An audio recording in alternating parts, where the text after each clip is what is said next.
capítulo 1 de Miqueias, a partir do verso de número 8 até o verso de número 16, diz assim a palavra do Senhor: Por isso, lamento e uivo, ando despojado e nu, faço lamentações como de chacais e pranto como de avestruzes, porque as suas feridas são incuráveis. O mal chegou até Judá, estendeu-se até a porta do meu povo, até Jerusalém. Verso 10. Não anuncieis em Gate, nem choreis, revolvei-vos no pó, em Betleafra. Passa, ó moradora de Zafir, em vergonhosa nudez. A moradora de Zaanã não pode sair. O pranto de Betel Esrel tira de vós o vosso refúgio. Pois a moradora de Marote suspira pelo bem, porque desceu do Senhor o mal até a porta de Jerusalém. Até os corcéis ao carro, a moradora de Laquis. Foste o princípio do pecado para a filha de Sião, porque em ti se acharam as transgressões de Israel. Portanto, darás presentes de despedida a Morset-Gate. As casas de Aquisibe serão para engano dos reis de Israel.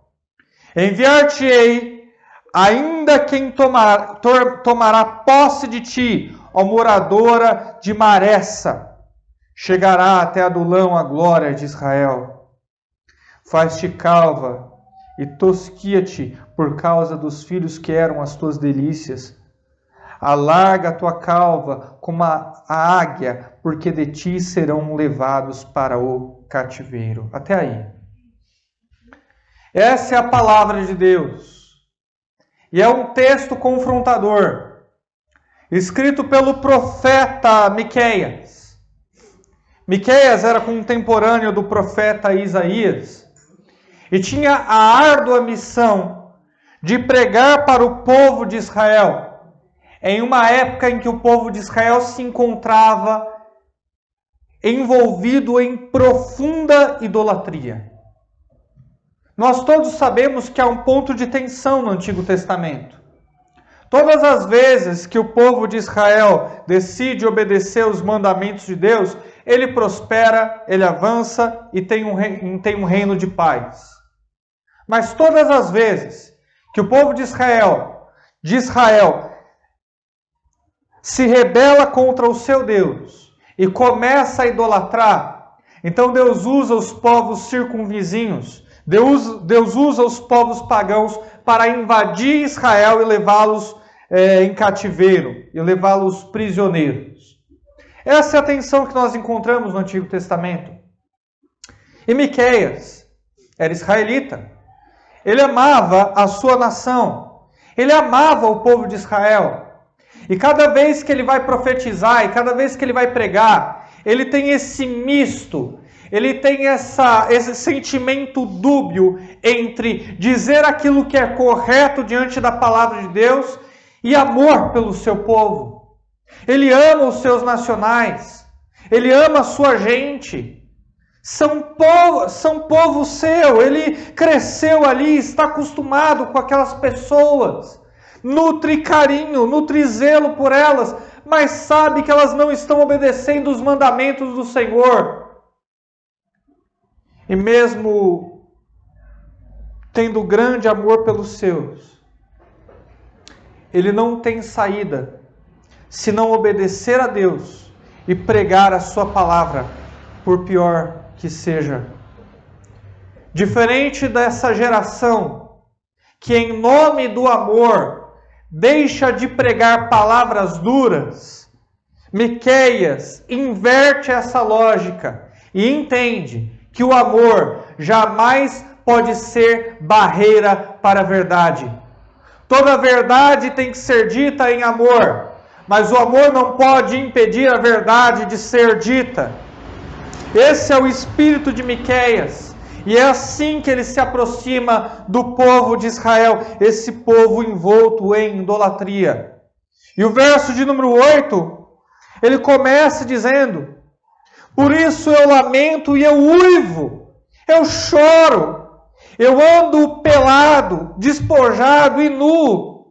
Eu faço lamentações como de chacais e pranto como de avestruzes. Irmãos, se vocês pudessem ouvir como é o canto de um avestruz ou de um chacal, você ia entender um pouco do espírito de Miqueias. É um uivo profundo, é um uivo amargo, cheio de tristeza, lamento, é tenebroso, por horas amedronta. Não há um sentimento bom ao ouvir essas aves ou os chacais gritarem, uivarem. Só há lamento, só há luto, só há tristeza, só há dor. Não há espaço para uma grama de alegria sequer. São uivos, são choros, lamentos. E é assim que Miqueias se aproxima do seu povo. Todos os demais versos partem do princípio que há bastante choro e bastante lamento envolvido em suas palavras. Possivelmente, o seu sentimento, até mesmo ao proferi-las, até mesmo ao dizer aquilo que Deus mandou, a sua voz embargava, a sua voz estava condoída, estava demonstrando tristeza e lamento semelhante ao de um avestruz, semelhante ao de um chacal. Praticamente ele chega para todas aquelas cidades. Um país, Israel, é feito de cidades. Ele chega para todas elas e do alto do monte ele começa a lamentar. E ele diz: o mal chegou à porta de vocês. Verso de número 9. As tuas feridas são incuráveis. Miqueias é como se fosse uma espécie de médico. Ele veste o jaleco de médico aqui.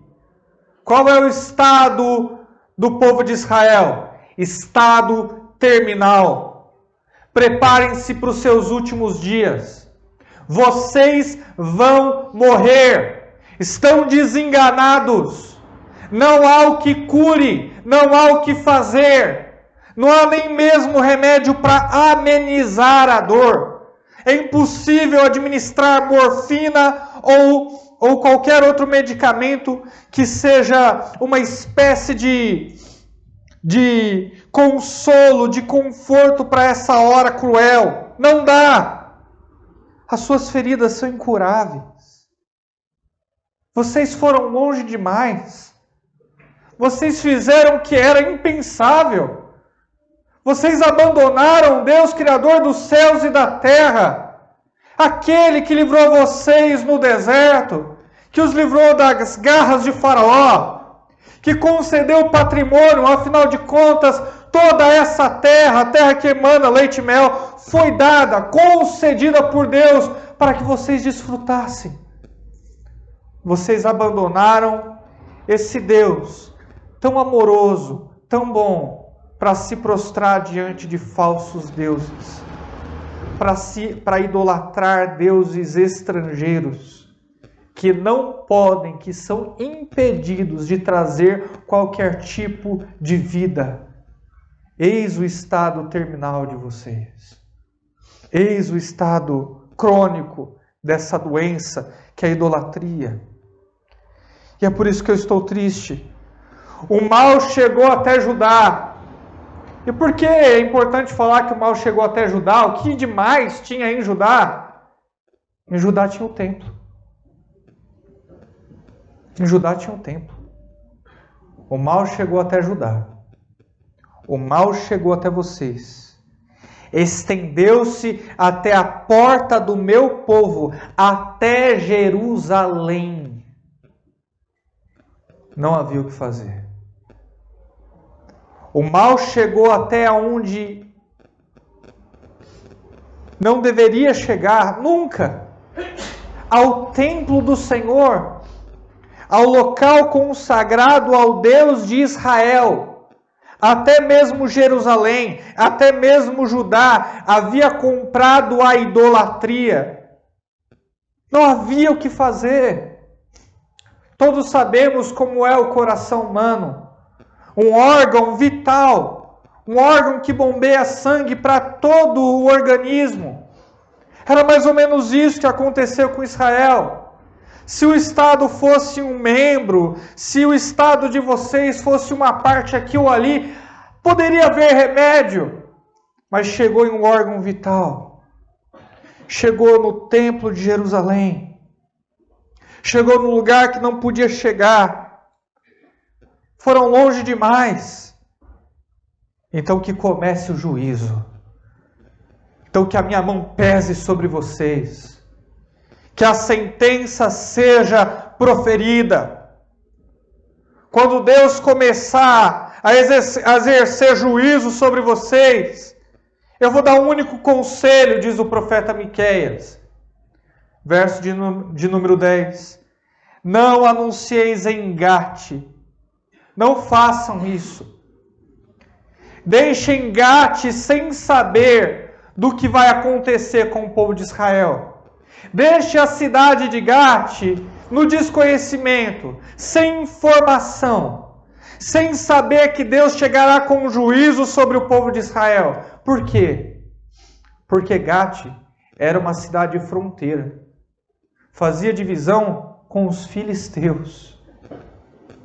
E se Gate soubesse do que haveria de acontecer com o povo de Israel, se Gate recebesse a informação de que o Deus Criador dos céus e da terra não está mais a favor deles, mas contra eles, então todos os inimigos de Israel ririam deles.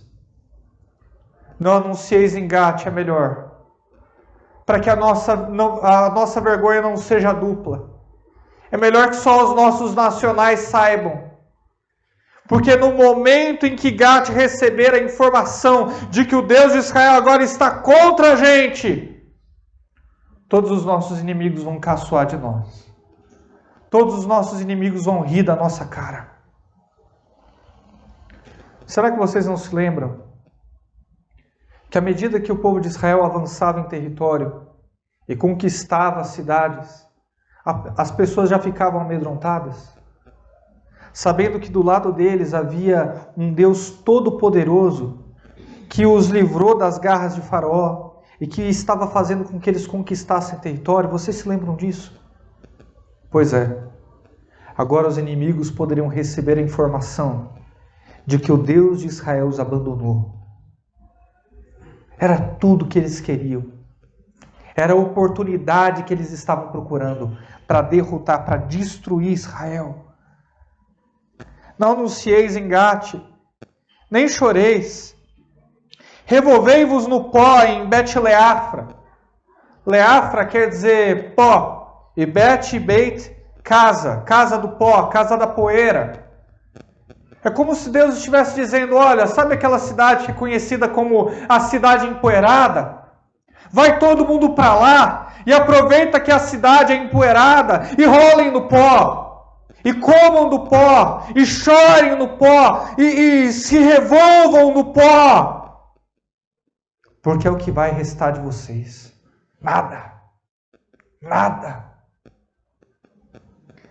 Esse é o nosso Deus, irmãos.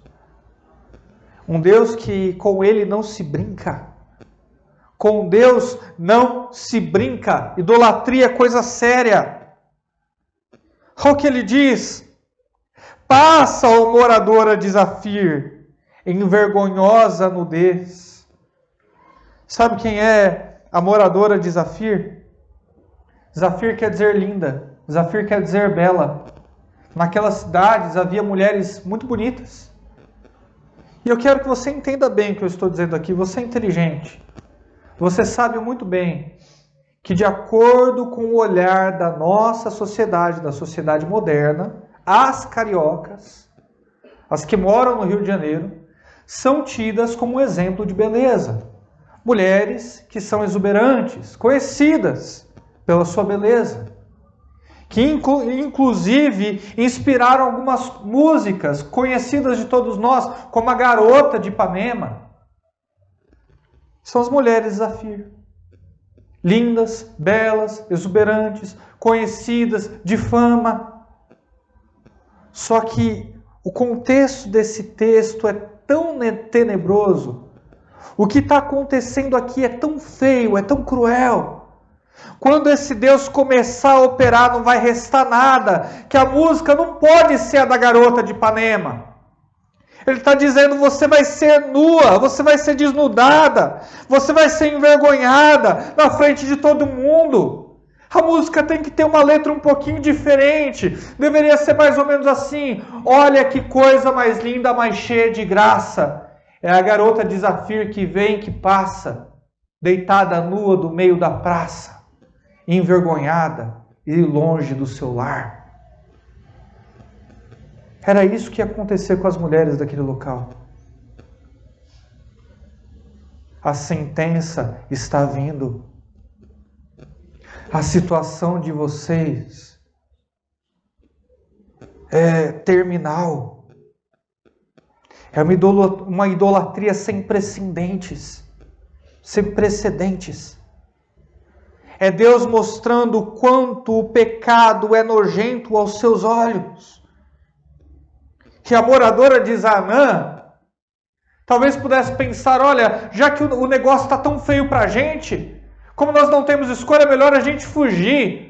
Vamos pegar aquela cidade de Zanaã, que quer dizer cidade de fuga, cidade de saída, que tinha várias rotas de saída para vários países, e os seus moradores poderiam pensar, vamos pegar a cidade de Zanaã e vamos fugir. Mas aí Deus vem e chega e diz, a moradora de Zanaã já não pode mais sair. Não adianta ir para a cidade de fuga. Não adianta tentar correr de mim. Porque eu fechei por todos os lados. Eu já proferi a minha sentença. Eu estou cercando vocês. Não há fuga para vocês. Vocês comerão do pó em vergonha, em nudez, e só lhes resta chorar. Esse é o nosso Deus.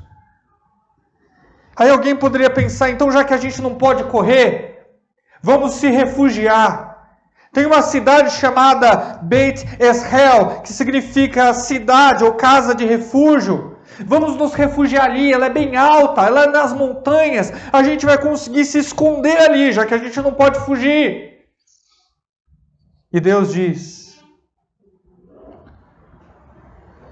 não pode sair. E o pranto de Bet Esrael, a cidade de refúgio, tirará de vocês o seu refúgio. A cidade que era conhecida como cidade de refúgio choraria tanto, seria a primeira a lamentar, que ali não abrigaria ninguém. Imagina, todo mundo correndo para uma espécie de forte, para uma espécie de esconderijo, e ali chegando veem que não tem esconderijo, que ali é um lugar que não dá para se esconder, que não dá para se refugiar, que os inimigos invadiram ali também. Não há escapatória, nem fuga, nem refúgio, é só pó, só choro e só lamento. Esse é o nosso Deus. Até mesmo a moradora de Marote, que significa amargura, de tristeza, era o nome da cidade. Até essa cidade que está acostumado com a tristeza, até essa cidade que é conhecida por ser uma cidade de trevas, uma espécie de Gotham City, por assim dizer, meio gótica, meio triste, até essa cidade está querendo bem. Até essa cidade tão acostumada pela tristeza, diz aqui, Marote suspira, quer, deseja o bem. É tristeza demais para nós. Nós que gostamos das trevas, até nós estamos cansados. Nós queremos o bem. Nós desejamos o bem. É essa a tensão desse texto. Para onde quer que o profeta olhe, ele é obrigado a proferir a sentença do Senhor, que não é nada boa. Porque desceu do Senhor o mal até a porta de Jerusalém. A porta do templo celestial atingiu a porta do templo terreno. É um juízo, irmãos, de porta a porta, do templo dos altos céus até o templo que se encontrava em Jerusalém, até o templo terreno, porta a porta. Não dá para ficar pior que isso. Desceu o mal até a porta de Jerusalém. E o mal aqui é dado pelo próprio Deus. Não é o diabo que você tem que temer. Não é a carne que você tem que temer. É a Deus que você tem que temer. E o verso de número 13 diz, olha, faz o seguinte. Tá os corcéis ao carro, a moradora de Laquis. Laquis era uma cidade conhecida pelo seu poder bélico, conhecida pelo seu exército. Era onde ficava estocado todos os materiais de guerra de toda a nação de Israel. É melhor vocês começarem a amarrar os corcéis, os carros, e preparar os cavalos, e preparar os soldados. Façam isso, ó moradoras de Laquis, porque vocês são o princípio do pecado para a filha de Sião. Laquis foi onde tudo começou. A cidade da guerra. Sabe por que toda a idolatria começou lá? Porque o povo de Israel se achava tão autossuficiente com o seu poder bélico, com o seu poder de guerra, com os seus carros, soldados e cavalos, que acharam que não tinha um problema idolatrar um pouquinho. Que caíram na insensatez de acreditar que não precisavam mais do Senhor. Se garantiam tanto pela sua própria força que achavam que não precisavam mais do poder de Deus. E é por isso que existem uns que confiam em carros e outros que confiam em cavalos. Mas nós, todavia, confiamos no nosso Senhor. Jamais acredite ser autossuficiente. Jamais confie em você mesmo. Garanta em Deus a sua energia.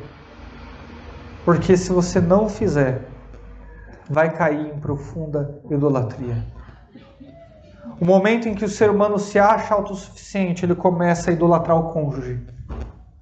O momento em que o ser humano se encontra autossuficiente, ele começa a idolatrar um filho, a idolatrar dinheiro, bem-estar, experiências, situações, status, poder, fama, empresa, mundo empresarial, castas mais altas na sociedade. A autossuficiência é o primeiro passo para a idolatria. E era isso que Israel não conseguia ver. Todo o mal começou em você, em ti se achou as transgressões de Israel. E talvez a pior notícia de todas, pelo menos para o nosso bravo profeta Miqueias. O verso de número 14 continua a sentença de Deus. Portanto, darás presente de despedida a Moresete Gate. Miqueias deve ter olhado nessa hora e dito, não, Senhor, não essa cidade, não Moresete Gate, essa cidade não, por favor, não. Porque Moresete Gate era a cidade natal do profeta Miqueias. Ele cresceu ali, ele morou ali a sua vida inteira. E Deus estava ali revelando agora a sentença contra a sua cidade. Dê adeus para a sua cidade natal. Dê tchau para ela. Sabe por quê? Porque ela vai ganhar um novo marido. Ela vai ter um novo noivo. E não é o Deus de Israel. É um rei assírio. Um rei pagão. Que vai comprá-la. Que vai desnudá-la, que vai violá-la, dá tchau para ela, podem se despedir dela, até você, Miqueias. E ele tem que controlar a sua voz e controlar os seus sentimentos, e proferia sentença. É um misto. Amor pelas pessoas que lhe são queridas e a dura verdade que precisa ser dita. Não é fácil, irmãos. Mas se amamos os nossos, precisamos pregar a palavra de Deus. Precisamos dizer que eles precisam se arrepender do estilo de vida que têm vivido e se voltar para o Senhor. Deus, sem exceção, manda todo ser humano se arrepender dos seus pecados e se voltar a Ele. Ele diz aqui, as casas de Aquisibe serão para engano dos reis de Israel. Nessa parte final, Deus começa a brincar agora não com o significado das palavras, ou pelo que as cidades eram conhecidas, mas Deus, ao proferir o seu juízo, agora ele começa a brincar com a sonoridade das palavras. E Aquisibe lembra muito a palavra hebraica para mentira, para engano. E Deus está dizendo para eles, no fundo vocês são isso mesmo. Vocês fingem me adorar. Vocês fingem que me amam. Mas no fundo, são idólatras. Mal agradecidos. Viraram as costas para mim. Vivem de aparência. Hipócritas. Vocês são uma mentira. Aquisibe será um engano dos reis de Israel. Eu vou enviar para vocês quem tomará posse de ti, ó moradora de Maressa. Maressa quer dizer possuidor, aquele que possui, lembra pelo menos essa palavra. E agora Deus está dizendo, de possuidor você vai ser possuído. Você não vai mais ter, agora alguém vai te ter. Você não vai tomar para si, alguém vai te tomar para si. E você vai ter que chegar até Adulão. Até as cavernas de Adulão. É para lá que vai a glória de Israel. É para lá que vai esse povo que eu pensava que era meu, mas agora vai ter que se esconder. Davi, quando fugiu do rei Saul, ele se escondeu nas cavernas de Adulão. Ele teve que ficar ali intocado, esperando o risco passar. E é isso que Deus está dizendo. Todos os príncipes, todos os reis, todos os que são da família real vão ter que se esconder. Essa vai ser a vergonha de vocês. Eu só tenho um conselho. Faz-te calva, fica careca. Tosquia-te por causa dos filhos que eram as tuas delícias. Chorem porque vocês vão perder todo o povo. Chorem porque vocês vão perder seus filhos. Chorem porque a sentença é real e está entrando com tudo. Alarga a tua calva como a águia. Ou seja, fica bem careca, se revolve no pó, chora. Era assim que era o luto do povo de Israel. Eles cortavam o cabelo, rasgavam as suas roupas e se atiravam no pó. Davi fez isso, Jó fez isso. E agora Deus diz que esse povo inteiro precisa fazer o mesmo. Chorem. Chorem porque é eu que estou contra vocês. Eu que estou contra vocês. Vocês serão levados para o cativeiro. É o que diz a última parte do verso de número 16. Vocês serão sequestrados. Não sobrará ninguém. Um rei pagão vai governar sobre vocês, é o que diz o Senhor. Sabe o que é duro a gente olhar para esse texto? É um texto que a gente não vê uma grama de graça. É um texto que a gente não vê uma saída sequer. Deus vai brincando com o nome de todas as cidades para demonstrar que aquele povo estava perdido. Mas há uma boa notícia.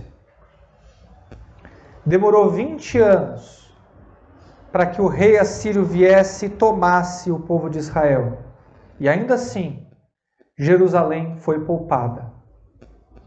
E do final do livro de Miqueias, passou-se 120 anos, até que o outro rei mais poderoso e pior do que o primeiro, viesse e tomasse toda aquela nação. Deus deu um tempo consideravelmente bom para que aquele povo se arrependesse, para que aquele povo abandonasse a sua idolatria e se voltasse para Ele. Deus sempre nos dá uma oportunidade de arrependimento. Deus sempre nos dá tempo, chance para analisar os nossos próprios caminhos, quebrar os nossos ídolos com as nossas próprias mãos, até reduzi-los a nada, e adorar o único Deus verdadeiro. Eu não sei qual é a sua idolatria essa noite. Eu não sei se você idolatra um vício, um cônjuge, um relacionamento, um filho, filha, uma posição, um programa. Eu não sei o que você pode estar idolatrando. O que eu sei é que você precisa ser sincero com respeito a isso.